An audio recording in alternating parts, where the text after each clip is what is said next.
I guess I'm live. I forgot I'm wearing my Broncos shirt today. Um, it's not even football season. I'm sure that's no, that I shouldn't. Breaking some decorum or rule by doing Facebook Live with a sporting a team. But anyway, I'm from Colorado. Good morning, everybody. That's able to join me. Thank you for jumping on. And those who are watching later, watching by replay, I really appreciate you jumping on to watch that as well. I just want to check something really quick here. So give me just a second. And I really enjoy and appreciate spending my time with you guys. And those of you that watch or watch by replay and comment, I really appreciate you taking the time to spend with me on Sundays. So give me just a second. Good morning, little Z. Nice to see you. All right. So I jumped on maybe a couple minutes late because I was watching a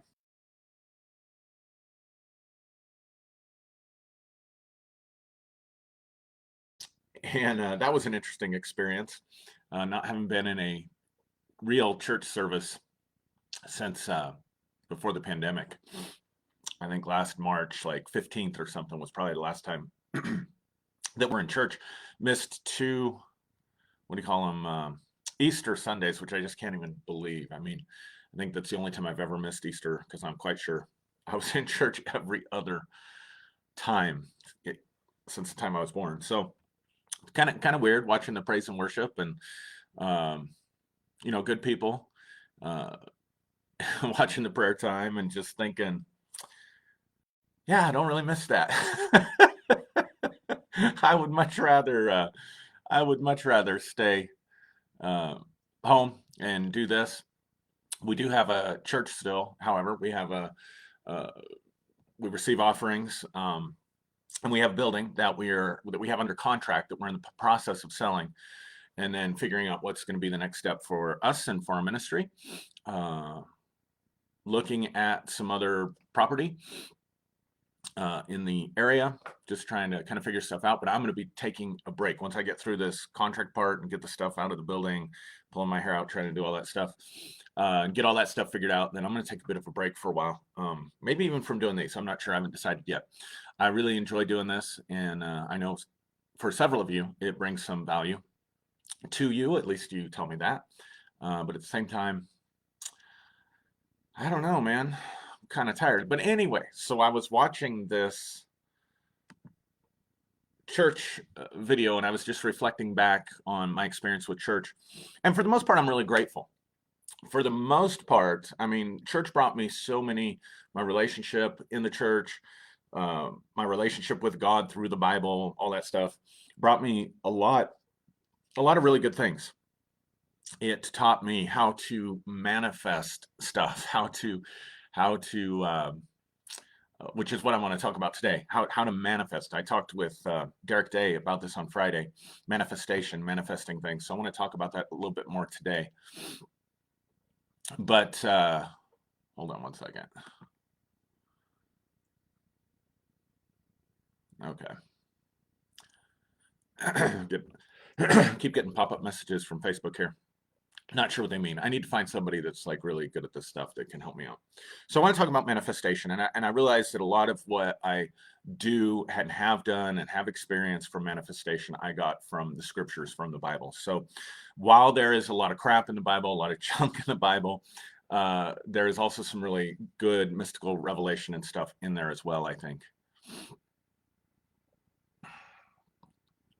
I trust if you guys could let me know that this is coming through okay without like locking up and stuff, because I keep getting a message that says my keyframe rate is too low and action needed, and I have no idea how to even fix that, but it keeps coming up. So anyway, unless I see something that says I'm locking up or you can't hear me, I'll just keep going. Also, I got, introduced to the spiritual world, introduced to the supernatural, introduced to God, source, the divine, whatever you want to call it, And so for the most part, had a really positive experience. We saw a lot of people healed. We saw a lot of miracles. We saw a lot of people healed from a lot of various different things, not just diseases, not just problems in their physical bodies, but we saw a lot of people get emotionally healed and set free and stuff as well.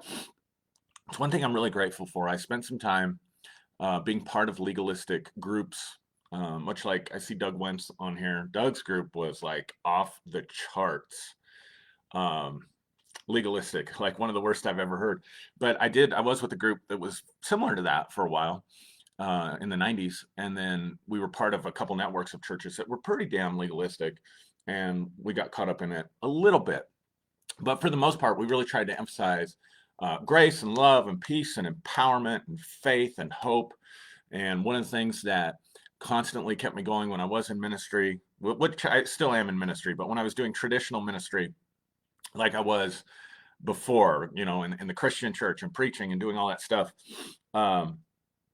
one of the things that kept me going was 1 Corinthians chapter 13 said, all the gifts will pass away, knowledge will pass away, prophecy will pass away, but these three will abide: faith, hope, and love. And so I thought, make those the three foundations of my life, the three foundations of our ministry. If what we're doing is not producing faith, if what I'm preaching and saying is not producing faith, if it's not producing hope, if it's not producing love, then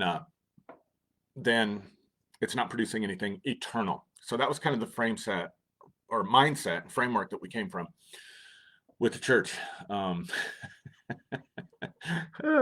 we did some crazy stuff. But so for the most part, it was really good. Now, there's a lot of negative energies. Man, there's some negative stuff in the Bible. And if I could remember the passages well enough, or if I could bring on, a couple of my friends that were used to be pastors that were really into the scriptures, it would be so much fun, I think, to do like a live episode or something on all the crazy shit that's in the Bible. And I'm bringing that up because I was reminded of one last night. My son, both my boys have grown out their hair pretty long. And I mean, long for them, longer than normal for them. Usually in the summer, they shave it off and, skin tight. And Elijah's even gone totally bald a couple of times. And so Elijah decides last night that he wants to shave his hair. And Josiah has been refusing to brush his hair and do some things. So it's getting really kind of, the knots in it, the tangles in it and stuff. And so his mom said, if you don't brush your hair, if you don't take a shower and brush your hair tonight, Josiah, I'm going to cut off all your hair. And then Elijah's like, yeah, I want to cut off my hair. And Josiah wants to keep his, right? He doesn't want to cut it off. So he tells Elijah, he says, if you shave your head bald, he says, I'm going to tease you. I'm going to make fun of you. Josiah said that to Elijah. And Elijah tells him, well, if you do, then if we get into a fight, I'm going to be able to pull your hair. He said, that first thing I'm going to do is I'm going to grab and pull your hair, Josiah. And he said, what are you going to do with me? Play patty cake on my head? I thought that was so funny. So I posted that. I put that in the post. Some of you may have seen it because I just thought it was so funny. And somebody, I can't remember who right now, not somebody that comments a lot on my stuff, but throws a comment out there and says, kind of like, the story in the Bible, 2 Kings something. And so there's a story in the Bible where the prophet Elijah is, I don't know, just walking around doing whatever prophets do. And there's a group of children that mock him and call him bald head or baldy. So they're mocking the prophet Elijah for his bald head. And then the scripture says that these bears come out of the forest, I think, and the bears eat these children, right? And so there's some crazy shit in the Bible. I mean, there really is. That's crazy. Another crazy thing is when Moses, you've heard me mention this one, after he's at the burning bush, God sends him to be the deliverer of Egypt. Everything's good. He gives him the signs, the wonders, tells him what he's going to do, sends him out. And then when he's on his way to Egypt, it says that his son was not circumcised and the Lord was going to kill Moses. And so in order for the Lord not to kill Moses, now this just gets me, right? Because God talks to Moses about his journey, his mission. God sends him on a mission because the cry and the groaning of his people has come up. And so he talks to him at the burning bush. He's sending him on this mission, but then he finds out that his son still has foreskin on his penis. And so God's not even going to talk. Like talking's over. Like, yeah, I know I'm sending you on the mission, but the talking is over because you didn't cut the foreskin off your child's penis. And so God's going to kill him. So Moses has to, real fast snip, snip, or chop, chop, or however they did it back then. And this, of course, pisses off his wife. Can you imagine that kind of fight? Honey, I got to do this. You're going to do what? I got to do this to my son. What? Yeah, or God's going to kill me. I thought God just sent you on a mission. Yeah, but if I don't do this, God's going to kill me. You're not doing that to my son. No, you don't get it.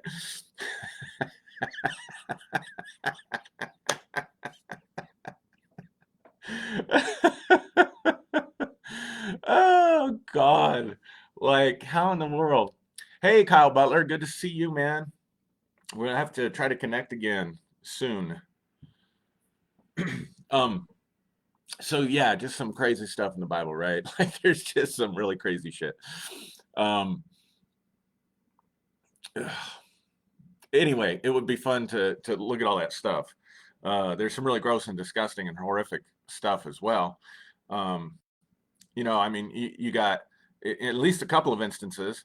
You've got the, Lot and Sodom and Gomorrah, and then you got the story in Judges where that's very similar, where the angels come to stay with Lot, right, to get him out of Sodom and Gomorrah. The angels come to stay with them, and a bunch of guys, a bunch of sexual predators, surround the house because they want to rape the men. They want to rape the angels. They want to sleep with the men.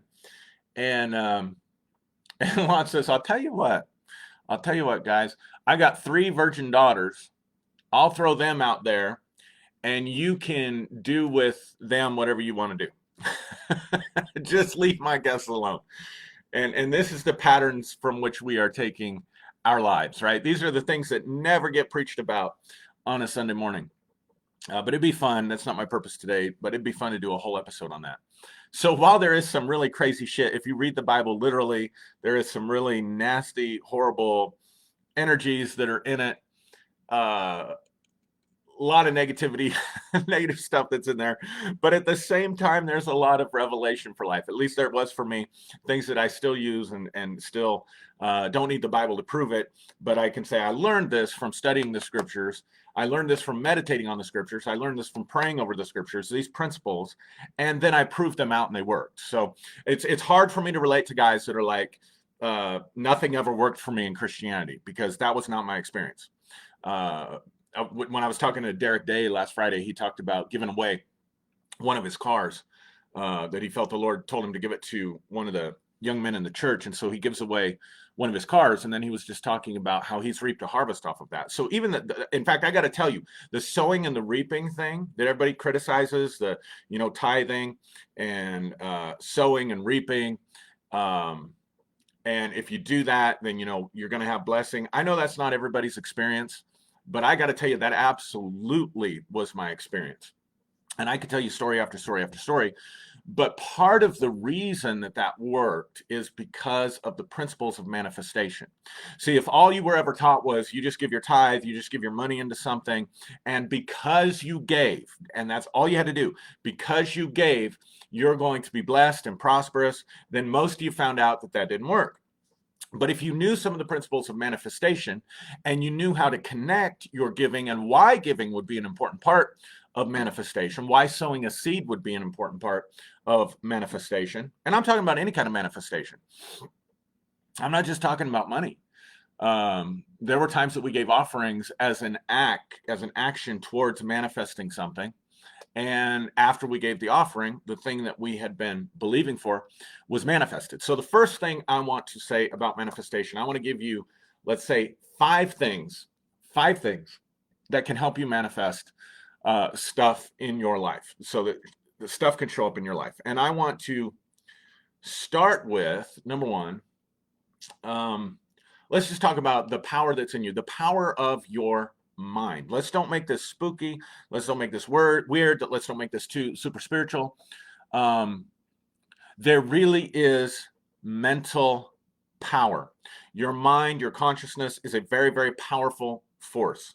Your thoughts give off energy. It can be measured. It's how they measure. I think it's how they do EEGs or whatever. We had to take one of our sons when he was born, was shaking quite a bit, and so we wanted to get him tested for, he just have these episodes where he'd just shake for a little bit and then he'd calm down, like a month old or 2 months old. So we took him in for an EEG to see if he was having seizures or if everything was okay. I think it's what it was. They connected, all these things to his head, and anyway, they were able to read stuff. You hear the saying, neurons that fire together wire together. So you've got energy, electricity, literally electromagnetic energy flowing through your brain. So your thoughts are energy. And then with the EKG, with the heart, and I forget how much stronger the energy is that comes from your heart, but it's many, many times, multiple times over stronger than the energy that comes from your brain or your thoughts. So you have this energy from your heart that can also be measured, that is being put out around you, and that we know scientifically absolutely exists. Now, we also know intuitively, and we also know from our experiences, that people have a certain presence about them. People carry a certain energy. There are some people that you can just tell that they walk around most of the time pretty defeated. There are other people that they maybe are more charismatic. They have a more engaging energy. There are some people that have definitely the fuck off energy, the resting bitch face, so to speak, that just lets people know, stay away. I really should watch my language on Sunday mornings. I apologize. I've gotten out of the habit of doing that. So we don't want to be offensive if we don't have to be. So my point is that you, as a human being, you are giving off energy all the time. You are putting out something all the time. And this energy signature that you have is very closely related to what you think about and what you feel. So your thoughts and your feelings is part of what creates this energetic signature that you are giving off and that you are putting out, and that it can be attracting stuff or repelling stuff. In social settings, you could be attracting people, or you could be putting people off with your presence and your demeanor and your energy and that kind of stuff. So that's a simple way. But I want you to understand that you have the power to create change in yourself. You have the power to create change in the natural world. You have the power to heal. You have the power to get abundance. You can do all of this stuff. You really can. The power's in you, and it's in your mind. It's connected to your mind. It's connected to your emotions. So it's not this thing where you don't have the power and you've got to get God, or I saw somebody put in the comments, Sky God or Sky Daddy or whatever. So it's not that. In fact, that's a very disempowering frame. So one of the things that we would teach, from the scriptures, when people come into our church, one of the things, the first thing that we would try to get them to understand is that God is inside of you, that God is in you, Christ in you. It was the hope of glory. First, I would quote these scriptures, Christ in you is the hope of glory. You can do all things through Christ who empowers and strengthens you. Greater is he that is in you than he that is in the world. Out of your innermost being will flow rivers of living water. Within you is a well of water springing up unto everlasting life. To him who is able to do exceedingly greatly, abundantly, above and beyond all we could ask or think, according to the power that works in you. To him be glory in the church throughout all generations. So the power is in you, the divine power. But here's the problem that we had in the church. We made it too mysterious. We made it too mystical. We made it too spiritual. We'd say, this is not positive. I would hear faith preachers, this is not positive thinking. This is not the power of the mind. No, yes, it absolutely is the power of your mind. Or if some of you were part of this, movement in the church, maybe you went through, this came through in the 90s really strongly, this whole spirit, soul, and body idea, right? Like you've got a spirit man, you've got a soul, and you live in a body. You are a spirit, you have a soul, you live in a body, right? And I don't know why the soul in those circles was seen as wicked, but like the only part of you that was good was was your spirit. I remember Andrew Womack used to say, 1/3 of you is wall to wall God. Well, that's great. What about the 2/3 of me? Well, you got to renew your mind. You don't pay attention to your emotions. Your emotions absolutely are no good whatsoever. I'm not saying this. I'm not saying I believe this. Don't misunderstand me. I'm telling you this is what we were taught in this whole spirit, soul, and body model. They would tell you that your will needs to be broken and surrendered over to the will of God. Your mind needs to be renewed. So you need to change your thoughts, and you renew your mind by studying the scriptures and confessing the word, speaking the word, praying. And your body needs to be beaten into subjection. And in some cases, because Paul said that, Paul said, I buffet my body, I beat my body into subjection. You got to understand. You guys, those guys out there, they want you to take the Bible literally. The Apostle Paul threatened the Corinthian church that he was going to come beat on them with rods if they were disobedient, and that they could either respond to his word or they could respond to the beatings he was going to lay down on them. He talked about beating himself. So, I mean, some of that stuff's in there. He talks about handing some guy over to Satan. He didn't like who the guy was sleeping with, so he says, I'm going to hand this guy, when we get together. I mean, this is one of my favorite passages. We're gonna have a satanic seance. Check this out, right? He tells the church at Corinth in 1 Corinthians, he says, this guy over here, that's sleeping with somebody. You guys have not done anything about that. So here's what we're going to do. He says, I'm going to astral travel. I'm going to travel in the spirit, and I'm going to be present in your gathering. And when I am with you in spirit and we are come together, we are going to conjure up the powers of darkness. We are going to conjure up Satan, and we are going to hand such a one over to Satan for the destruction of his body, for the preservation of his spirit. Try preaching that on Sunday morning, preachers. Try that one in your church. Sadly, I'm sure Doug would attest to this. If Doug Wentz, if he's still watching, would attest that he probably was in some services where they might have even tried that. I don't know. But but where did your feelings go? So here's the deal. So your spirit is pure and holy. Your mind needs to be renewed to the truth of the word of God. Your body needs to be beaten into subjection, and your emotions, we don't even know what the hell to do with the emotions. So we just don't even address it. We just don't even go there. And we don't go there. I'm not moved by what I feel, right? So I had to produce some kind of spirit power to try to get things to happen.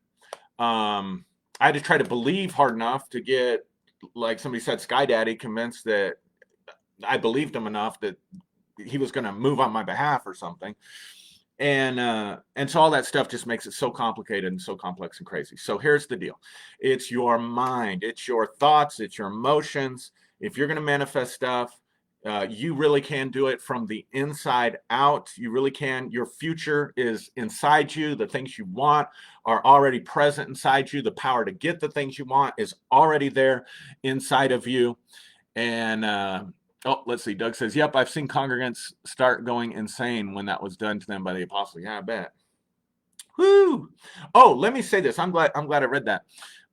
Let me say this too. So I had really positive, for the most part, really positive experiences in the church, and from the Bible, and learned a lot of the stuff that I'm talking about even now, and can use scriptures to teach and quote whatever. A lot of junk in the Bible too. But here's the thing, that I was in a constant state of at least some level of anxiety, constantly, all the time, constantly wondering if I was doing the right thing, if I was in the will of God, occasionally worried about, gee, am I really saved? Because Jesus said there'd be many that say, Lord, Lord, and they even did miracles and signs and wonders, but he's going to say to them, depart from me, I never knew you.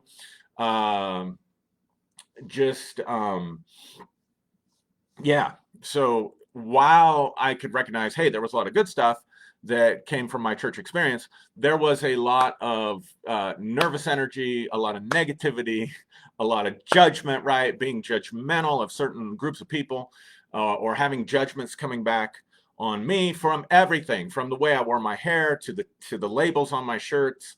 I mean, I could preach the paint off the wall, as they would say, and somebody would criticize me because I was wearing a designer shirt or something, and a pastor shouldn't be wearing a designer shirt or something like that. Well, I'm wearing this Broncos thing. I remember one time I talked about it was one of the years that Denver was in the Super Bowl, and I talked about the Broncos or something in a church service. And by the time I got home from church, this guy had called me up and left me like a 5 or 10 minute rant about, man, church sure would have been good. This is what he said: church sure would have been good today, Pastor, if I hadn't been choking on the dust of Egypt from all that foot Baal worship that I was hearing about today. If people would only get as excited about Jesus as they get excited about the Broncos, there'd be revival. But we were so busy choking on the dust of Egypt. And he just went on for like 5 or 10 minutes. Foot Baal worship. So I was in a constant state of anxiety. So I'm not, and so I've sorted that out. And I've left the Christian religion, still in ministry, still figuring out what we're doing and what our next move is, and what that's going to look like. But it's definitely not going to look like anything from the past.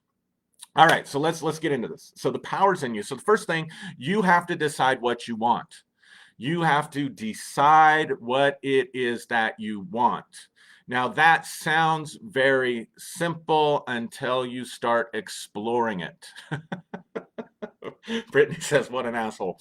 For sure. You have to decide what you want. And that, again, that sounds simple until you start exploring it. Now, the word decision means, it comes from scission, where you get incision or excision. It means literally to cut. And D means to cut off. So when you make a decision, you are cutting something off, and that can be painful. And that's why a lot of people stay in indecisiveness. And probably the number one reason that more people don't manifest more things in their lives is because they are indecisive. They can't make a quality decision and a quality commitment to what it is that they say or think that they want to have. So if you think about it this way, quantum physics tells us that everything exists in a waveform, or everything exists in a realm of potential or possibility. And when an observer shows up, then those potential possibilities, waveforms collapse, and you get what you perceive as solid matter or as your experience. Now, I probably didn't get that all right, but I'm not a quantum physicist. I don't really give a damn. Here's the point. Let's look at it this way. From this moment forward, everything about your life exists. Your future already exists, but it exists right now in this moment, being held in a myriad, perhaps thousands, perhaps millions of potentials. There are many myriads and myriads and myriads and myriads of potential possibilities for you from this moment forward. From this point in time forward, you can experience so many things that it's overwhelming. And so you've got, at this moment, let's say 1,000 different timelines that you could go down, that your life could go down. So much potential possibility. And those of you that may be struggling, those of you that may be discouraged, I want to encourage you today that your future is not set in stone. Whatever you're struggling with, it doesn't have to be permanent.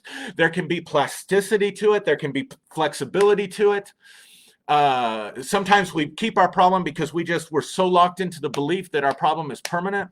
I remember so many miracle services praying for people that had pain in their bodies, and they would get instantly healed, and they would have this disoriented look on their faces, and you would talk to them after the service, and they said, all I've felt for the last 10 years, the last 15 years, the last 20 years, the last 5 years, all I've felt is pain, and it's so weird not feeling the pain, and I don't know, like they can't even relate to themselves without pain. Some people have made their problems so permanent that they can't relate to themselves without their problem. So they keep perpetuating the problem. So here's the thing. If you want your problem, keep it. It doesn't have to be permanent. You don't know the future. Your brain, your neocortex, is designed in a different way to keep you safe than the deeper parts of your brain, which they call the reptilian brain, or the first brain, or the first part of the evolutionary brain. That's where your fight and flight response is contained. So it's just that emotional response of I'm ready to fight, I want to run away. And so we got that stuff going on, but you also have a neocortex, and it's a little bit more sophisticated. And the way it tries to keep you safe is by thinking about the future. Because if you can think about the future and anticipate the future and anticipate the danger that may be coming at you in the future, you can be prepared for it, and that way you can survive and you can thrive. So your brain is always going to project itself, always going to be projecting something of the future there. I mean, that's the way your neural circuitry, your brain, that's the way it works. That's the way it's built, which is why you can't really totally live in the present moment all the time. And if you think you are, if I say to you, you can't live in the present moment all the time, and you say, oh, yes, I have, you just didn't. Or you say, oh, yes, I can, you just didn't. Because you would have to reference the past times when you lived in the moment to know if you'd lived in the moment up till now before anyway.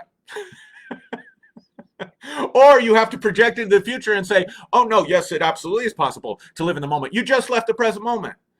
Because your brain is constantly going to be thinking about the past and the future. It's nothing wrong with it. I'm so tired of these spiritual systems. I mean, if there's one thing I got tired of, if there was one thing I got exhausted of in Christianity and in religion, if there is one thing I quit, listen, I didn't quit God.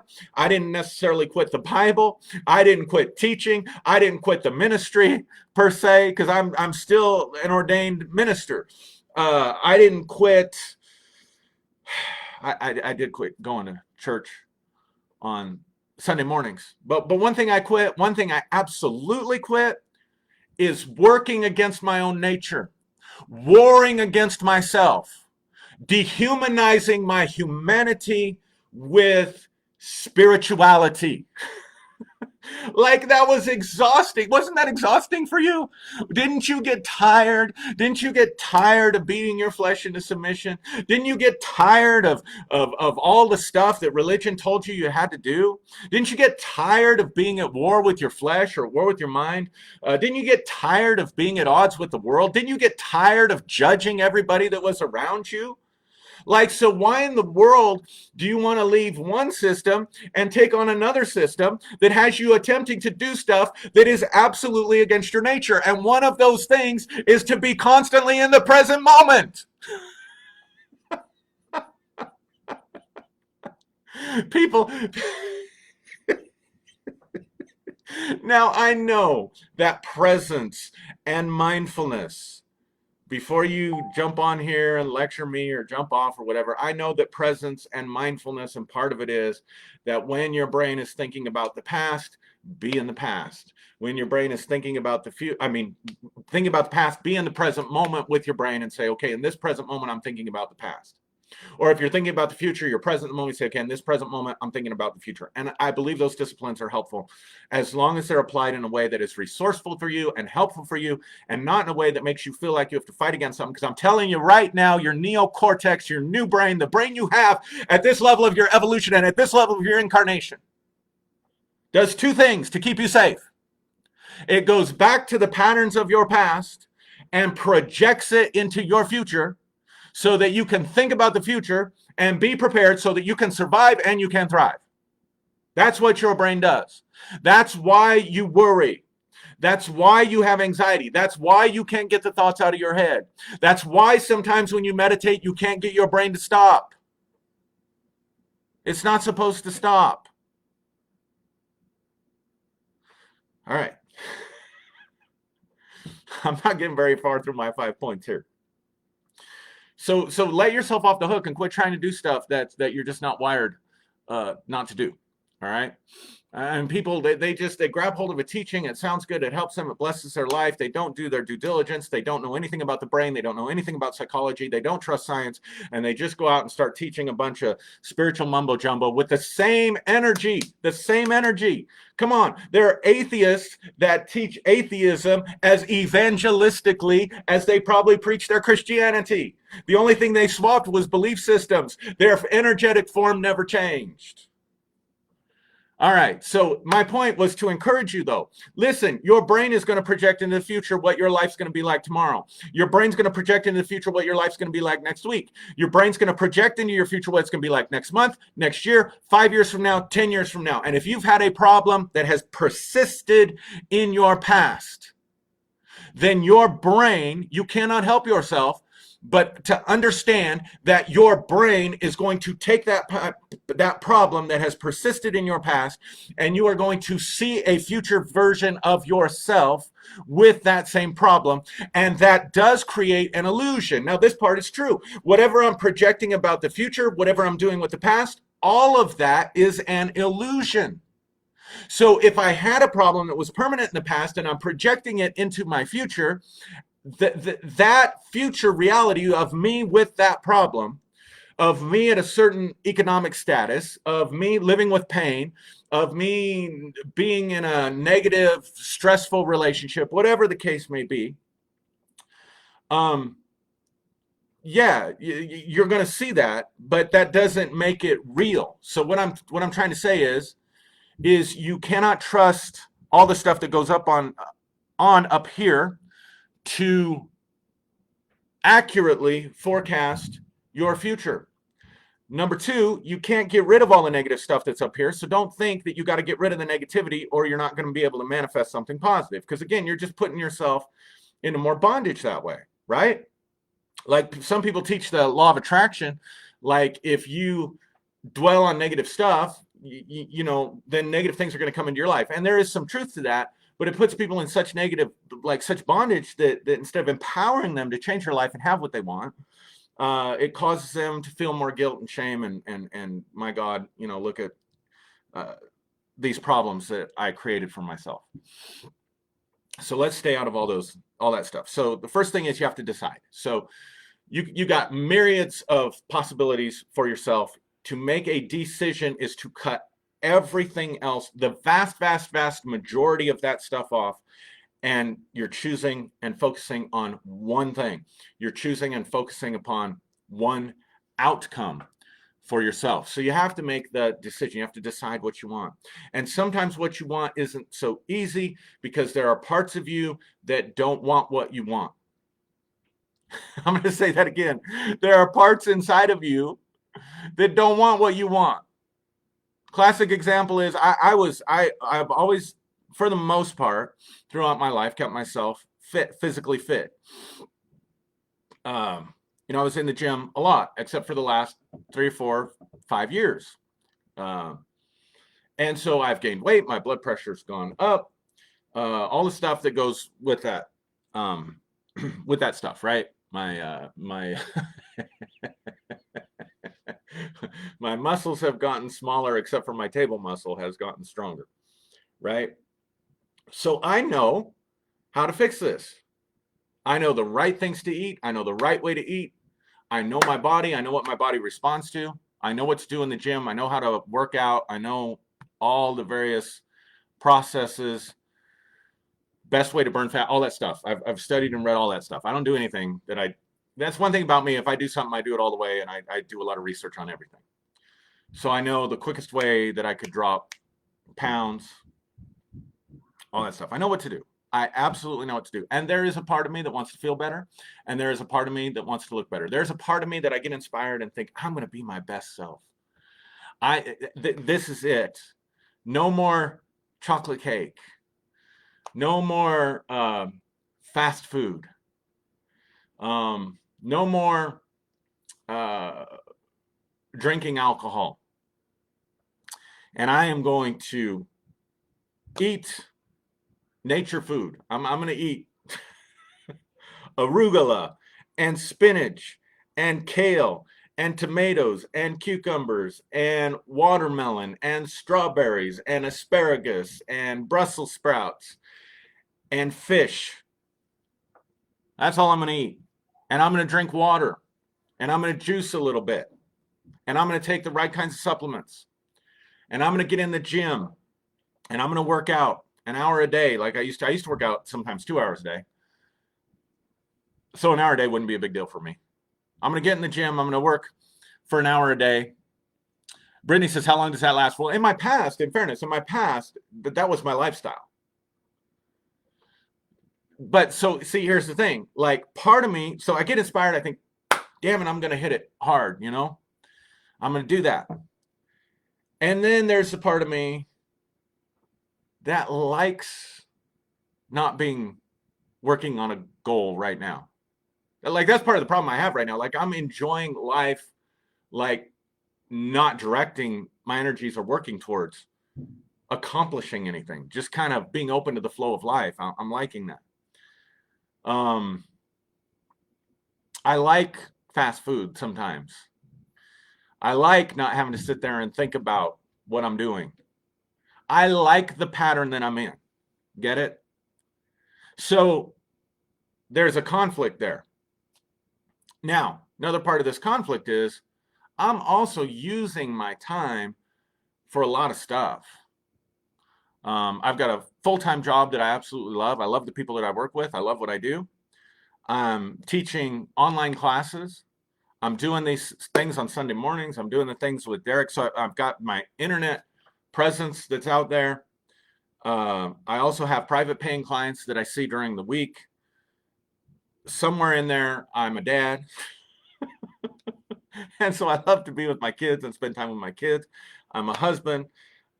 Somewhere in there, I got to find time for myself. Plus, I like to be able to relax and just watch some movies or some TV or something. And so where do I find the time to go to the gym? Well, I have to cut it out on my sleep schedule. Well, I don't want to cut it out on my sleep schedule. So now I've got time conflicts. I've got to take away something here to add something here. I'm spending a lot of time on decision because this is the number one reason people do not manifest what they want, because they cannot decide conclusively, congruently, strongly, and powerfully on the outcome that they want. So they just stay stuck. They stay in indecision. So you have to decide, and you have to look at every aspect of your life and say, if I do this, what is this going to affect? Just to give you another example, when we were first learning some of this stuff, my wife was working on the lotto numbers. She was going to manifest lottery winnings, and we had a friend that did that. We absolutely had a friend that did that. Worked with them. Used to always talk about how he was going to win the lottery and he was buying the next winning lottery ticket. Did that for a few years, was totally convinced, and one day he did won millions of dollars in the lottery. And so it wasn't outside of the realm of our possibilities. And so we were working through this process. And then we got to thinking about how that much money that quickly was going to change our lives. And this may sound crazy to you, but as we thought through the changes that that much money would bring into our lives, we decided that we didn't need that much money. We decided we didn't want that much money. And so we quit trying to manifest, not because we got discouraged, but because we realized if we get this outcome, it's going to change our lives in these ways that we are not going to enjoy. So that you got to think through that stuff. When I get this, how is it going to change my life? Not just for the better, but you've got to think through, what are the things about me that will be different? What are the things that I will have to give up in order to have this outcome?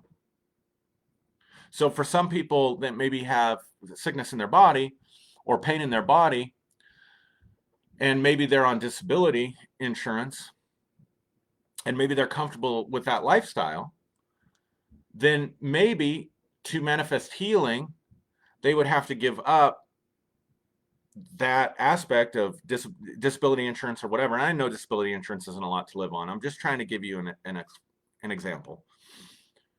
And so maybe they don't want to give that up because they don't want to have to go get a job, or they don't want to have to work, or you get it. There are some people that like the attention that they get from being sick. There are some people that enjoy being sick. They enjoy the attention that they get from being sick. And so for them, healing, the benefit of the attention and love and care and people waiting on them hand and foot that they get from being sick is more important to them than being well. I don't judge that person at all. I understand they are getting what they want. It's their choice. I'm not judging it as right, wrong, or whatever. I don't think that's what I would want for myself, but I'm going to let them do them. So decide what you want. The second thing is you got to believe this whole process. You have to believe that you can get it without working for it. Now, here's what I mean by that. You have to believe you can get it by manifesting it through this process of mentation rather than going out and doing stuff to try to make it happen.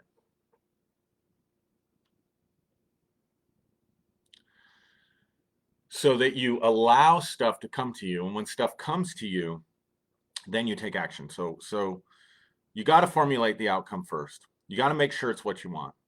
Then the second thing you do is you imagine yourself having that outcome.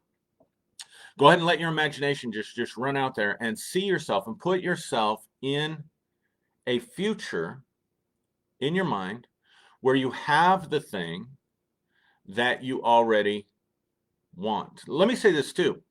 It's not enough to say what you don't want. Well, I want to stop drinking, or I want to stop drinking coffee, or I want to quit smoking, or I want to even lose weight, because you're still losing. You're still talking about what you don't want. I don't want this weight. I don't want this. I don't want bill collectors calling me. I don't want all the strife and tension that I have in my current relationship. Like, if you focus on what you don't want, you're going to give energy and mental power to what you don't want. So you have to ask yourself, what do I want instead? So I know for me, I got to keep focused on a healthy lifestyle and a better looking physique, because those would be the things that I would want. I would want to feel better. I would want to be healthier. I would want to be stronger, and I would want to be better looking. I know. And I'm not ashamed to admit that would be part of my motivation, because if I'm ashamed to admit that, I'm not going to be as motivated, right?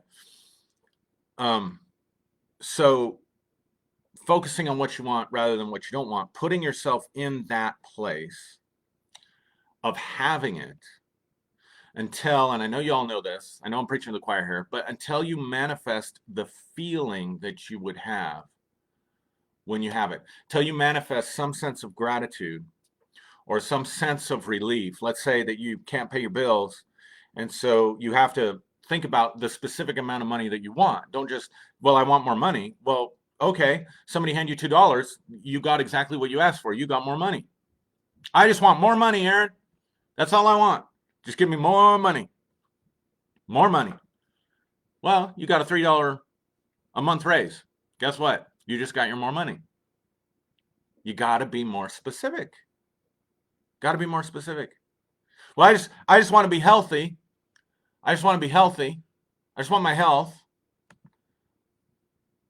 And you get your health, and 3 days later you die in a car accident.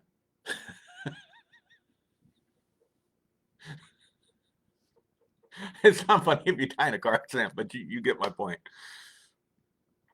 So you got to be specific about it. Then you got to see it. Then you got to feel it as though you already have it. Then you have to ground it. And this is where a lot of people miss it. You've got to ground it into something physical. The way you ground it into something physical, there's many, many different ways, and you can be creative with this. But this is where a lot of people miss it. It only exists in the head. It only exists as a dream. It only exists as a vision. You have to ground it somehow in physical reality or physical representation. So I know people that wanted a certain sum of money, so they wrote a check to themselves, posted it on their refrigerator. This is where giving comes in. This is why I was saying we would sow towards outcomes, and we would almost always receive, because we could ground literally like a seed. If we took money, particularly if we sowed it into someone who was needing what we wanted. So for example, Derek Day mentioned that he gave his car away, and since that time he's been, given cars and been blessed to drive really nice cars. So that kind of a thing, finding someone who needs what you want and giving towards them, or someone who has what you want, giving money towards that, giving money towards teachings and truths, that kind of thing. I still believe in that. I don't think that's a con. It's a con if you're telling people, well, if you give me money, then, you know, uh, God's going to magically do something to provide for you. But there is an energy exchange. There is something that can be imparted to people who give. There just is. I believe in that. Curse me if you want to. I've just seen it work too many times. So creating, I know another couple that was struggling with infertility, and so they got a high chair, a baby high chair, and they would sit the baby high chair at their table, and they'd get out Gerbers every night for dinner for months before they finally conceived and gave birth to a couple of boys later on. So doing something that grounds it. So deciding what you want, imagining that you have it, putting yourself in your imagination like you have it, getting the feeling that you've got it, realizing don't go out there and mess it up trying to make it happen. Let it happen. Let it come to you. And then grounding it. Another great way to ground it is sigils. It'd be fun. I'd love to bring Doug Wentz on and talk about sigils. But a sigil is a simply a drawing, a symbol, something that you draw or that you symbolize in some way that represents symbolically the outcome that you're looking for. Now, the reason sigils can be so powerful, or these kind of symbols can be so powerful, is because the way you'll mess this up is by going back into those old thought patterns of not having it. So the best thing to do sometimes is forget it. Forget about it and let it go. And so sigils can help your mind stay focused on the outcome because you're drawing a symbolic picture that symbolizes what you want, that represents what you want, but does not look or sound anything like what you want.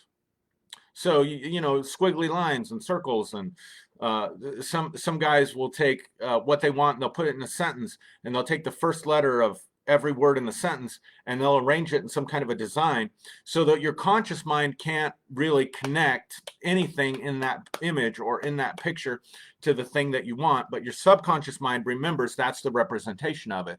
So when you need to meditate on it, instead of having to recreate the imagination that you've got it and the feeling that you've got it, you can pull out that sigil, but also the sigil grounds it in the right here and now. Some people charge objects.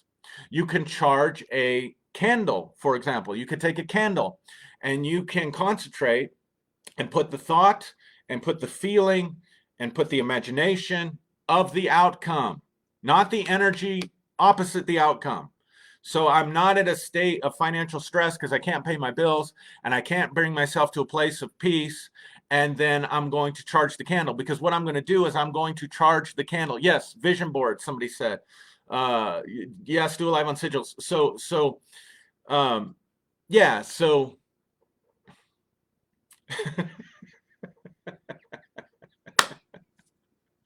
I don't know why this just popped into my head, but some people use their sexuality. They use sexual intercourse or that kind of stuff. But anyway, family program. We won't talk about that. As another way to release and ground what they're wanting.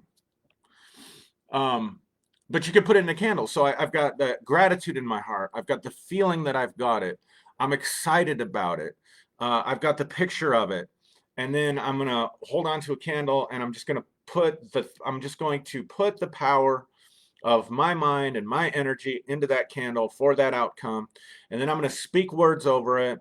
I declare I have health and wealth and blessing and whatever, right? My new car, my new home, my new husband, my new wife, whatever, whatever it is. Yeah, Brittany Hill says you mean sex magic. Yep. And you charge the candle and then you light the candle and let it burn down. But so where people miss it, it's kind of like everybody knows you got to believe you got it. The feeling is the secret. You got to imagine it, that kind of stuff. What some people don't really get and why they get messed up in the process, they haven't fully decided and fully committed to the outcome that they want. Number one, first mistake. Second mistake is they haven't grounded it in something in this earth. And the third mistake is they can't let it go and just let it happen. Like once it's done, it's done. And then you just let it go and you just wait until it comes to you. So yeah, Marianne says, use gemstones. Sure, exactly. Charging gemstones. Sex is wonderful. Completely agree with you. Um, so I think most people do. Not everybody. I get it. There's some asexual people out there, and we love you. God bless you. You're probably more evolved than I am, for sure. So those are some things to help you, and then not being able to let it go and just let it come to them. Almost getting too hung up in the process, too hung up in the house, too involved with trying to make it happen, and or getting stuck in those old mindsets. So for you to manifest something, so like for example, if you've had a problem that you perceive as being permanent because you've had it forever, you've always been broke. Maybe you're the person that you seem to always get, you're just about there to the next level. Something good is just about to break through for you in your life, and then the bottom falls out. You get to a certain level. This happened to us as a church. I noticed this early on, that we would get 200, over 200 people, 250 people in the church. It would start growing, and then we'd have an exodus, and we'd be back down to a certain number again. We'd be back down to 150 or something. We never had a church split, but we did have a lot of one preacher, John Osteen, Joel Osteen's daddy, John Osteen, used to say every church needs to have a good backdoor bowel movement. I think that's a terrible, terrible, terrible illustration because of what it puts on the people, but it's funny anyway. So we would have people leaving constantly once we got to a certain level. And so I had to really explore that. Well, like, why aren't we growing? And if I was totally, completely honest, I did not want the visibility. I did not want the pressure. I did not want all the things that came with success. I didn't want it. I wasn't afraid of it. I didn't feel like I had to have it. I didn't feel bad about it. I didn't want to have to deal with that many people. So I got comfortable pastoring between 150, 200 people at any given time. That's where my comfort level was. And that's where we stayed for years. And it was great. It was fine. We did other things to minister to people outside of the congregation, but as far as church members, I was very happy at that place. So, but here's my point. If you've got something that's permanent in your life, you may have to break that apart in your belief system. Like that thing's permanent, not just physically around you. That thing's permanent in your brain. That thing's permanent in your mind. You keep thinking about it. You keep dwelling on it. You keep holding on to it. And so in this case, it's going to be really hard for you to manifest something else until you can break up those structures that are in your mind. So you can break up those structures that are inside of you that are causing you to believe that thing is permanent, that are causing you to dwell on negative outcomes. Maybe like me, you just weren't built in your temperament. Maybe you're only built in your temperament for a certain level of success, and you're not, and you may want to go to the next level, but there's so much pressure to succeed in our culture that you have adopted that cultural model of success, and you feel like you have to, or you feel like you need to, or you feel like you ought to, or you must. But really your temperament is, I don't want to deal with all that responsibility. I don't want to deal with all that attention. Like I could do a lot more on YouTube. I could, I've got friends that have 200,000 followers, 250,000 followers, 350,000 followers on YouTube. And they've all told me, Aaron, when you get ready to really build your YouTube or your presence on the internet, let us know. We'll bring you on our show. We'll help promote your channel. We'll give you a platform. One of the guys that's really popular was willing to do a podcast with me every single week. We talked about it. I seriously thought about it, doing a podcast with him every single week. That would have brought me boatloads of followers overnight. My YouTube channel is monetized. At the end of the day, guys, I'm not sure I want all that stuff. I'm still in the process of deciding. I'm not ready to pull the trigger on that stuff. I just enjoy smaller groups of people. And I'm quite content.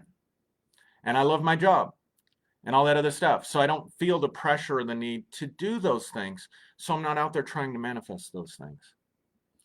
So hopefully that makes sense to you. Hopefully I said something here that was helpful. Maybe next time we can come back and talk about how to break up those mindsets that are problems for us, how to recognize those mindsets, how to break apart those mindsets, how to break apart negative beliefs about yourself so that you can do something else. So you can be something else, so you can have something else. So anyway, and you got to be cautious with law of attraction gurus, Chad says. I'm sure that's true, Chad. Yep. I'm sure that's true. Just like you got to be cautious with a lot of successful pastors. All right, guys. Namaste. Thank you. I enjoyed myself thoroughly. I hope you guys enjoyed it. Thanks for the feedback. Thanks for sharing this time with me. And I will see you. I won't see you next week because next week is holiday weekend. So I won't be doing a live video next week. I'll be taking that time off to spend with my family. So anyway, namaste. God bless you. Love you. And I'm out.